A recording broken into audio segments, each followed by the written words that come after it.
जगतसिंहपुर जिला photo भिडियोग्राफिक traders association वार्षिक उत्सव और कैनन कंपनी पक्षर कर्मशाला एसोसिएशन सभापति महेश्वर महांती अध्यक्षतार अनुष्ठित हो जाएगी। वार्षिक उत्सव में मुख्य अतिथि भाव में जगतसिंहपुर विधायक अमरेंद्र दास जोगदे फोटो और भिडियोग्राफर मानक उत्साहित करते। सम्माननीय अतिथि भाव में पौर परिषद अध्यक्षा श्रीमती अर्चना सिंह जोगदे फोटोग्राफर मानक समस्या और यार समाधान पर गुरुत्व आरोप करते। प्रथमे पूर्वाह्न पूर्वतन पौर अध्यक्ष Madhusudan Sahu Canon company mentor Abhishek Pattnaik camera प्रशिक्षण कर्मशाला को उद्घाटन करथिले। अपराह्न एक फोटो प्रतियोगिता और वीडियो रील्स प्रतियोगिता और आउटडोर फोटोशूट अनुष्ठित होइतिला। संध्यारे अनुष्ठित वार्षिक उत्सव में कृति प्रतियोगी मानकु अतिथि माने पुरस्कृत करथिले। ए अवसर में ओडिशार विशिष्ट कैमेरा विशेषज्ञ ओम शर्मा, वरिष्ठ फोटोग्राफर तथा चित्रशिल्पी सुरेश चौधरी, सुकांत कुमार दास को संबर्धित करा जायतिला। ए अवसर में राज्य फोटोग्राफर महासंघ कटक, मयूरभंज, बालेश्वर, बारिपदा और ओडिशार अन्यान्य फोटो एसोसिएशन को अतिथि माने संबोधित करथिले और परे जिल्लार समस्त फोटोग्राफर माननको स्मृति फलक प्रदान करा जायतिला। साधारण संपादक शुभंकर जेना अतिथि परिचय और स्वागत भाषण दैथिया बेले उपसभापति लाला संग्राम केशरी राय समस्तଙ୍କୁ धन्यवाद दैथिले। अन्य मानक मध्यरे सांगठनिक संपादक वासुदेव स्वाई, कोषाध्यक्ष अतनु कुमार स्वाई, सह संपादक गगन मल्लिक, रूपेश बारिक, उपसभापति नरेंद्र स्वाई, प्रमोद विश्वाल, जितेंद्र प्रधान, सुधाकर जेना,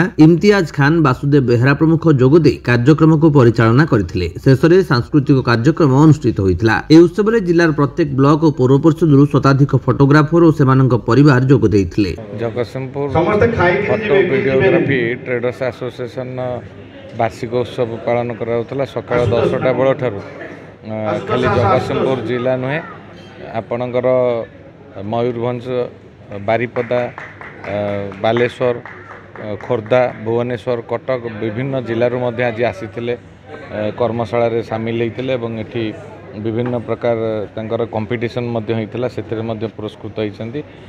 मु गोटे कथा पचारि जे आपणकर उद्देश्य और लक्ष्य कौन तंकर कहवा कथा रहा जे आमर उद्देश्य हूँ भल फोटोग्राफी और भिडियोग्राफी सेवा दौचु लोक मानक किंतु आम तो राति अधरे फेरुचु आम जीवनर धन जीवनर सुरक्षा ना तेणु सरकार पाखे दाबी रही बहु पुरातन स्टूडियो आपणकर आमर पंचु भाई जे एक्सीडेंट रे चलीगले कौन सहायता पाइले ना सरकारी सहायता जदि इंश्योरेंस था कि आउ कौन व्यवस्था था से निश्चित भाव में घर लोक उपकृत होता।